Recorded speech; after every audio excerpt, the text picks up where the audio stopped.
Innal hamdalillah nahmaduhu wa nasta'inuhu wa nastaghfiruh wa na'udzu billahi min shururi anfusina wa min sayyiati a'malina. May yahdihillahu fala mudhillalah wa may yudlilhu fala hadiyalah. Wa asyhadu an la ilaha illallah wa asyhadu anna Muhammadan abduhu wa rasuluhu la nabiyya ba'dah.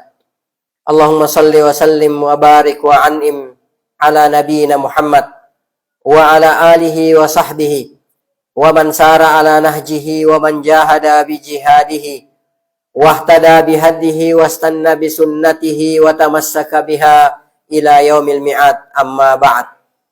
Ayyuhan nas, usikum awalan wa iyaya bi taqwallah faqad fazal muttaqun.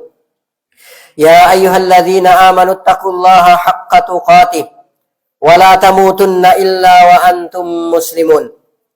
Ya ayuhan nasu taqu rabbakumul ladzi khalaqakum min nafsin wahidah wa khalaqa minha zawjaha wa bassa minhuma rijalan katsiran wa nisaa'a wattaqullaha alladzi tasaaluna bihi wal arham innallaha kana 'alaikum raqiba. Ya ayyuhalladzina amanu taqullaha wa qulu qawlan sadida yuslih lakum a'malakum wa yaghfir lakum dhunubakum wa man yuti'illaha wa rasulahu faqad faza fawzan 'azima. Amma ba'd.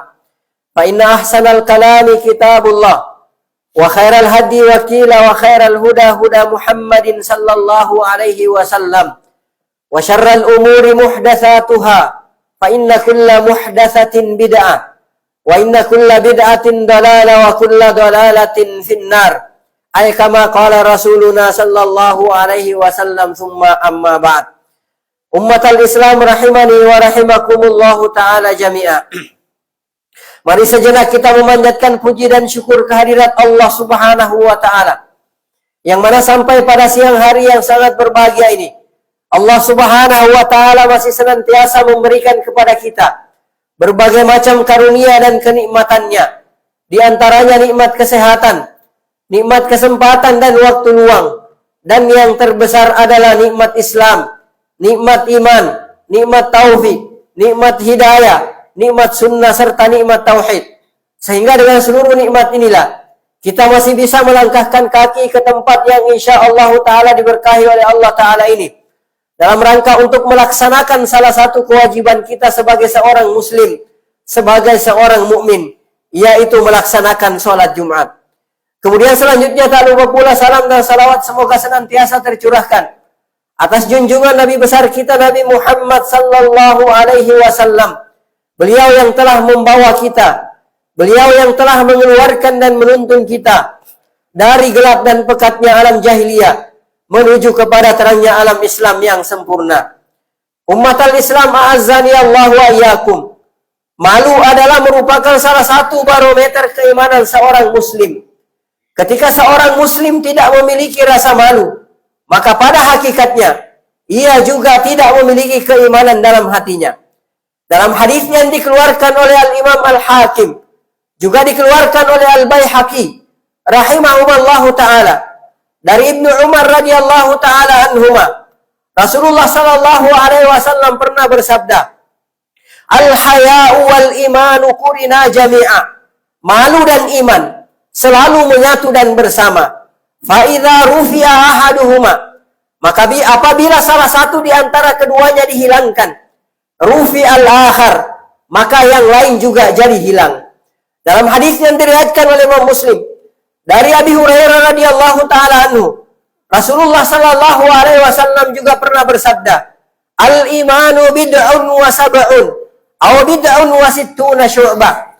Kata Rasulullah sallallahu alaihi wasallam, keimanan itu mempunyai lebih daripada 70 atau lebih daripada 60 cabang. Fa'afdaluha, maka cabang yang paling utama, maka cabang yang paling mulia dari cabang keimanan tersebut adalah qaulu la ilaha illallah, ucapan atau kalimat la ilaha illallah. Wa adnaha imatatul adza anit tariq. Kata Rasulullah sallallahu alaihi wasallam, sementara cabang yang paling rendah dari keimanan tersebut adalah menghilangkan gangguan dari jalan. wal haya'u syu'batun minal iman.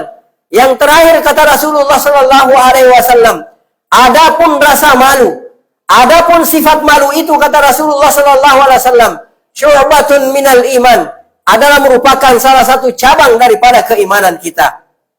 Bahkan umat al-Islam, sifat malu itu sendiri adalah merupakan akhlak Islam. Dalam hadis yang dikeluarkan oleh Imam Ibnu Majah dari Ibnu Abbas radhiyallahu taala anhuma, Rasulullah sallallahu alaihi wasallam bersabda, "Inna likulli dinin khuluqa." Sesungguhnya setiap agama itu mempunyai akhlak yang mulia. Wa inna khuluqal islami al-haya'u. Dan sesungguhnya akhlak mulia Islam itu adalah sifat atau rasa malu. Umat al-Islam azani Allah wa iyyakum. Malu adalah merupakan salah satu sifat mulia Nabi kita, Nabi Muhammad sallallahu alaihi wasallam. Dalam hadis yang diriwayatkan oleh Imam Bukhari dari Abu Sa'id Al-Khudri radhiyallahu taala anhu, beliau berkata, "Kana Nabi sallallahu alaihi wasallam," adalah Nabi kita Nabi Muhammad sallallahu alaihi wasallam, "asyadda hayaan." Beliau sallallahu alaihi wasallam lebih pemalu minal azra'i fi khidriha, daripada gadis yang dipingit di dalam kamarnya. Umat al-Islam, malu juga adalah merupakan sifat para malaikat alaihimus salatu wassalam. Dalam hadis yang diriwayatkan oleh Imam Muslim dari Aisyah radhiyallahu taala anha, Rasulullah sallallahu alaihi wasallam pernah bersabda kepada Aisyah radhiyallahu taala anha, "Ala astahyi min rajulin." Wahai Aisyah, tidakkah aku merasa malu kepada seorang laki-laki? Yang dimaksudkan oleh Rasulullah SAW di sini adalah Utsman bin Affan radhiyallahu taala anhu. Tastahyi minhul malaika. Yang malaikat pun malu terhadap laki-laki tersebut, malu terhadap Utsman bin Affan radhiyallahu taala anhu. Bahkan umat al-Islam, sifat malu adalah merupakan salah satu sifat mulia Allah Subhanahu wa taala. Dalam hadis yang diriwayatkan oleh Imam An-Nasa'i dari Ya'la bin Umayyah radhiyallahu taala anhu, Rasulullah sallallahu alaihi wasallam bersabda, "Innallaha azza wa jalla hayyun sittir." Sesungguhnya Allah Subhanahu wa taala Maha pemalu dan Maha menutupi. Yuhibbul haya'a was sitra. Sesungguhnya Allah Subhanahu wa taala mencintai sifat malu, was sitra, dan Allah Subhanahu wa taala mencintai ketertutupan. Fa idza ghatasala ahadukum, maka kata Rasulullah sallallahu alaihi wasallam, maka apabila salah seorang di antara kalian mandi, falyastatir, maka hendaklah dia menutup diri dari orang banyak.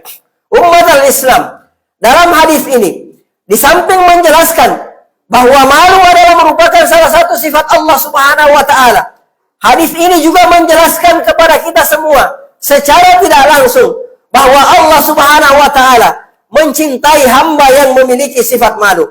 Semakin besar rasa malu yang dimiliki seorang hamba, maka tentu saja cinta Allah Subhanahu wa taala juga semakin besar kepada hamba tersebut. Umat al-Islam, maka di antara konsekuensi dari rasa malu seorang hamba adalah berhati-hati dalam melakukan tindakan, baik dalam bentuk perbuatan maupun dalam bentuk ucapan. Oleh karenanya, seseorang yang tidak bisa mengontrol perkataan dan perbuatannya, maka pada hakikatnya adalah seorang hamba yang telah kehilangan sifat malunya. Imam Bukhari meriwayatkan dari Abu Mas'ud Al-Badri radhiyallahu taala anhu, Rasulullah sallallahu alaihi wasallam bersabda, "Inna mimma adrakan nas." Sungguh di antara perkara yang diketahui oleh manusia, kata Rasulullah, "min kalamin nubuwatil ula." Dari perkataan kenabian terdahulu adalah, "Idza lam tastahi." Apabila engkau tidak memiliki rasa malu, kata Rasulullah sallallahu alaihi wasallam, "Fasna ma syi'ta." Maka silahkan engkau lakukan apa yang engkau kehendaki. Berkata Ibnu Al-Attar rahimahullahu taala, "Hadzal haditsu aslun kabir." Hadis ini adalah merupakan pokok yang sangat besar, adalah merupakan landasan yang sangat besar dalam agama kita. Liman ta'ammala ma'nahu, bagi siapa yang mau merenungi makna hadis tersebut, wa tadabbarahu, dan mau mentadabburi hadis tersebut, wa amila bihi, dan mau mengamalkan atau merealisasikan hadis tersebut. Wa huwa min kalamin nubuwatil ula. Kata beliau rahimahullahu taala, hadis ini yang diucapkan oleh Nabi kita Nabi Muhammad sallallahu alaihi wasallam adalah merupakan sabda kenabian yang terdahulu yang pertama. Minal hikamil mutaqaddimah, dari hukum-hukum yang terdahulu, ala alsinatil anbiya'il mutaqaddimin, melalui lisan para nabi terdahulu. Wa huwa yajma'u khairan katsira, dan hadis ini yang berkenaan dengan masalah malu ini mengumpulkan kebaikan yang sangat banyak. Bahkan dalam hadis yang diriwayatkan oleh Bukhari dan Muslim dari Imran bin Husain radhiyallahu taala anhu, Rasulullah sallallahu alaihi wasallam bersabda, "Al-haya'u la ya'ti illa bi khair." Sifat malu itu, kata Rasulullah, tidaklah mendatangkan kecuali kebaikan. Dan dalam riwayat Imam Muslim, Rasulullah sallallahu alaihi wasallam bersabda, "Al-haya'u khairun kulluhu." Atau beliau sallallahu alaihi wasallam bersabda, "Al-haya'u kulluhu khair." Setiap yang namanya rasa malu, setiap yang namanya sifat malu adalah merupakan kebaikan seluruhnya, kata Rasulullah sallallahu alaihi wasallam. Berkata Umar bin Khattab radhiyallahu taala anhu, "Man qalla haya'uhu." Barang siapa yang sedikit rasa malunya, kata beliau, qalla wara'uhu, maka sifat waraknya pun sedikit. Wa man qalla wara'uhu, barang siapa yang sifat waraknya sedikit, mata qalbuhu, kata Umar bin Khattab radhiyallahu taala anhu, maka sungguh telah mati hati orang tersebut. Oleh karenanya umat al-Islam, dalam hadis yang diriwayatkan oleh Imam At-Tirmidzi, juga diriwayatkan oleh Imam Ahmad, juga diriwayatkan oleh Al-Hakim dan Al-Baghawi, Rasulullah sallallahu alaihi wasallam bersabda, "Istahyu minallahi haqqal istihya." Hendaklah kalian malu terhadap Allah Subhanahu wa taala dengan sebenar-benarnya rasa malu. "Man istahya minallahi haqqal haya." Barang siapa yang malu terhadap Allah Subhanahu wa taala dengan sebenar-benarnya rasa malu, falyahfazir ra'sa wa ma wa, maka hendaklah dia menjaga kepalanya dan apa yang ada pada kepala tersebut. Wal batna wa ma hawa. Barang siapa yang malu kepada Allah Subhanahu wa taala dengan malu yang sesungguhnya, maka hendaklah dia menjaga perutnya dan apa yang dikandung oleh perutnya tersebut. Wal yadhkuril mauta wal bila, dan hendaklah dia senantiasa mengingat yang namanya kematian, juga senantiasa mengingat busuknya jasad kita. Wa man arada al-akhirah, barang siapa yang menghendaki akhirat, taraka zinatad dunya, maka dia pasti meninggalkan perhiasan dunia. Faman fa'ala dzalik, maka barang siapa yang telah melakukan perbuatan tersebut, faqad istahya minallah, maka sungguh dia telah malu terhadap Allah Subhanahu wa taala, haqqal haya, dengan sebenar-benarnya rasa malu. Imam Ad-Darqutni juga Imam Al-Baihaqi mengeluarkan dari Qurra bin Ilyas radhiyallahu taala anhu, beliau berkata, "Kunna inda Rasulillah sallallahu alaihi wasallam." Suatu ketika kami pernah berada di sisi Rasulullah sallallahu alaihi wasallam. Fa dzukira indahul haya, maka disebutkan di sisi Rasulullah sallallahu alaihi wasallam tentang perkara malu. Faqalu, maka para sahabat radhiyallahu taala anhum ajma'in bertanya kepada beliau, "Ya Rasulullah, wahai Rasulullah sallallahu alaihi wasallam, al-haya'u minad din." Apakah malu tersebut adalah merupakan bagian dari agama kita ini? Apakah malu tersebut adalah merupakan bagian dari Islam ini? Maka Rasulullah sallallahu alaihi wasallam menjawab, "Bal huwa ad-dinu kulluhu." Bahkan yang disebut sebagai malu, yang disebut sifat malu adalah merupakan agama kita seluruhnya. Mari kita berdoa dan berusaha agar menjadi seorang hamba yang memiliki sifat malu. Semoga dengan sifat malu yang kita miliki menjadi sebab dimasukkannya kita surga oleh Allah Subhanahu wa taala. Karena Rasulullah sallallahu alaihi wasallam bersabda, "Al-haya'u minal iman." Sifat malu itu adalah merupakan bagian dari keimanan. Wal imanu fil jannah, dan adapun keimanan itu tempatnya yang layak, tempatnya yang pantas adalah di dalam surga. Wal baza'u minal jafa, dan perkataan kotor adalah bagian dari tabiat kasar. Wal jafa'u finnar, adapun tabiat yang kasar, kata Rasulullah, maka tempat kembalinya yang pantas adalah neraka jahannam. Aqulu ma tasma'un wa astaghfirullahal azim li wa lakum wa lisairil muslimina wal muslimat fastaghfiruhu min kulli dhanbin innahu huwal ghafurur rahim. Astaghfirullahaladzim. Allahumma salli wa sallim.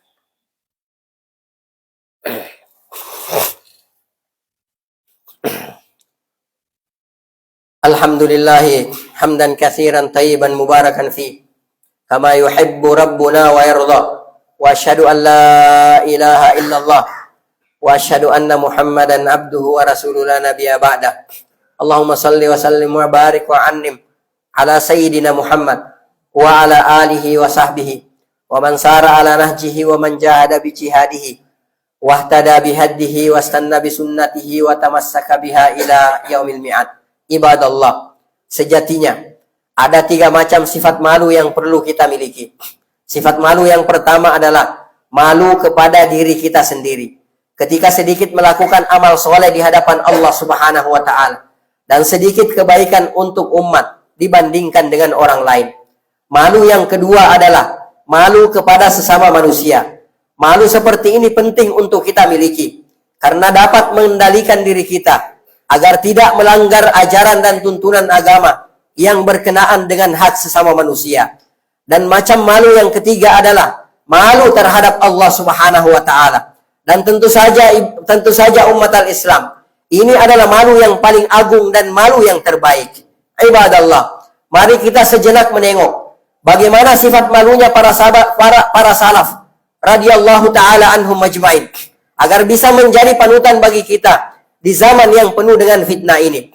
Imam Abu Nuaim dan Imam Al-Baihaqi meriwayatkan, anna Abu Bakr As-Siddiq qala wa huwa yakhtubun nas, bahwa Abu Bakar As-Siddiq radhiyallahu taala anhu suatu ketika pernah berkhutbah di hadapan manusia.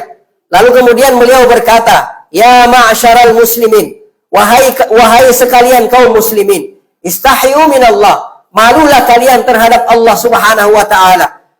Fawalladzi nafsi biyadihi, maka demi zat yang jiwaku berada di tangannya, kata Abu Bakar As-Siddiq radhiyallahu taala anhu, inni la azallu hina adhhabu ila al-ghaib fil fada'i mughattiyan ra'si. Kata beliau radhiyallahu taala anhu, ketika aku hendak buang air di luar, aku tutupi kepalaku istihya'an min rabbi. Ini semua aku lakukan karena aku malu terhadap Rabbku, aku malu terhadap Allah Subhanahu wa Ta'ala. Imam Muslim meriwayatkan dari Aisyah radhiyallahu taala anha, beliau berkata, kana Rasulullah sallallahu alaihi wasallam murtaji'an fi baiti kashifan an fakhidaihi aw saqaihi. Aisyah radhiyallahu taala anha menceritakan bahwa suatu ketika Rasulullah sallallahu alaihi wasallam berada di rumahku, lalu kemudian beliau sallallahu alaihi wasallam sandar-sandaran, lalu kemudian tersingkaplah kedua paha atau kedua betis Rasulullah sallallahu alaihi wasallam. Fasta'adzana Abu Bakrin, maka tidak lama kemudian datanglah Abu Bakar As-Siddiq radhiyallahu taala anhu meminta izin untuk masuk ke rumah Aisyah radhiyallahu taala anha. Fa'adzina lahu wa huwa ala tilkal hali fatahaddatsa. Maka Rasulullah sallallahu alaihi wasallam mengizinkan Abu Bakar untuk masuk ke dalam rumah Aisyah dalam keadaan kondisi Rasulullah sallallahu alaihi wasallam seperti sedia kala, yaitu sandar-sandaran dan kedua paha atau kedua betisnya tersingkap. Sumastadzana Umaru. Kemudian datanglah Umar bin Khattab radhiyallahu taala anhu. Lalu kemudian Umar pun meminta izin kepada Rasulullah untuk masuk ke rumah Aisyah radhiyallahu taala anha.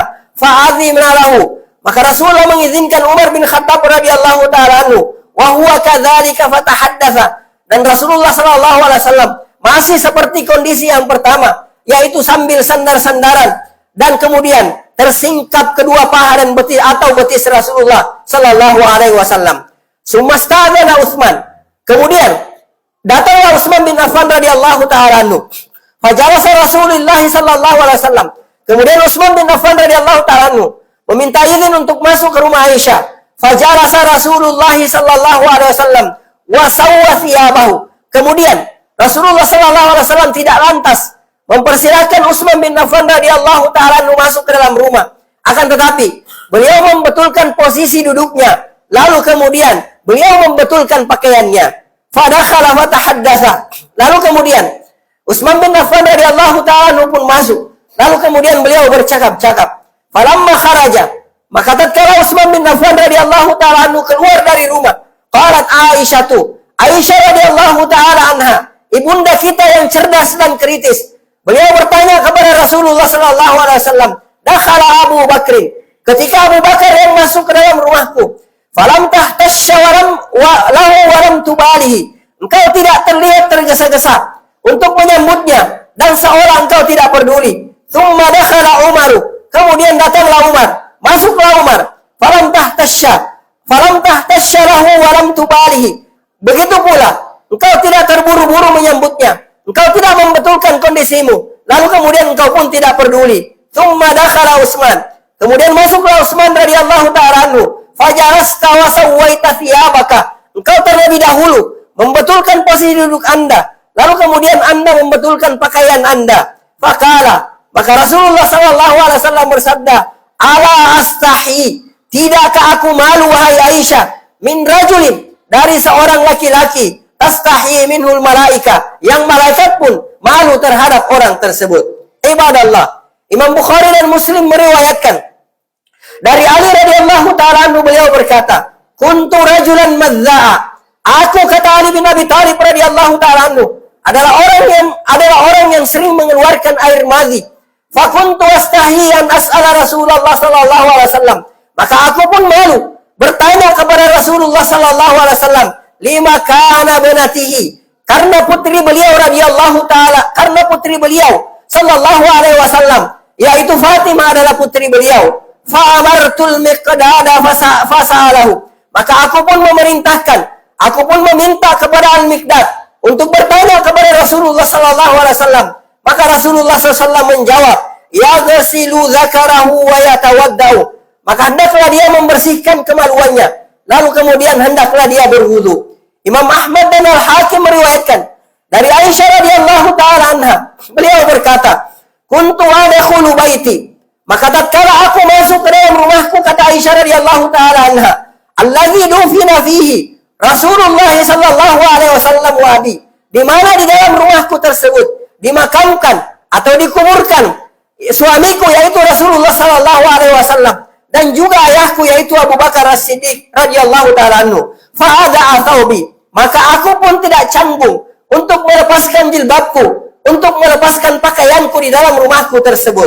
Fa'akulah, lalu aku berkata dalam hatiku, kata Aisyah, innama huwa zawji wa abi, sesungguhnya yang dikuburkan di dalam rumahku ini adalah suamiku, yaitu Rasulullah sallallahu alaihi wasallam, wa abi, dan ayahku, yaitu Abu Bakar As-Siddiq radhiyallahu ta'ala anhu. Perhatikan, falamma dufina Umar ma'ahu, maka tatkala Umar bin Khattab radhiyallahu ta'ala anhu juga dikuburkan di dalam rumah Aisyah radhiyallahu ta'ala anha bersama dengan Rasulullah dan Abu Bakar As-Siddiq radhiyallahu ta'ala anhu. Fa wallahi, maka Aisyah mengatakan, demi Allah, ma dakhaltu illa wa ana masdudatun alayya thiyabi, aku tidak pernah mau masuk ke dalam rumahku kecuali aku membetulkan pakaianku, dan aku tidak pernah mau melepaskan jilbabku di dalam rumah tersebut, hayaan min Umar, karena malu terhadap Umar bin Khattab radhiyallahu ta'ala anhu. Ibadallah, bandingkan dengan sebagian wanita muslimah kita pada hari ini, mulai dari yang pakaiannya paling vulgar sampai kepada pakaiannya yang paling tertutup, tanpa rasa malu berjoget ria, ditonton oleh para lelaki di media sosial dengan mempergunakan aplikasi tertentu. Yaqulullah ta'ala, Allah subhanahu wa ta'ala berfirman, innallaha, sesungguhnya Allah subhanahu wa ta'ala, wa malaikatahu, dan para malaikatnya, yusalluna 'alan nabi, bersalawat kepada Nabi Muhammad sallallahu alaihi wasallam. Ya ayyuhalladzina amanu, wahai orang-orang yang beriman, sallu alaihi, bersalawatlah kalian kepada Nabi Muhammad sallallahu alaihi wasallam, wasallimu taslima, dan ucapkanlah salam penghormatan kepada Nabi Muhammad sallallahu alaihi wasallam dengan sebenar-benarnya salam penghormatan. Allahumma salli ala Muhammad wa ala ali Muhammad kama sallaita ala Ibrahim wa ala ali Ibrahim innaka Hamidum Majid.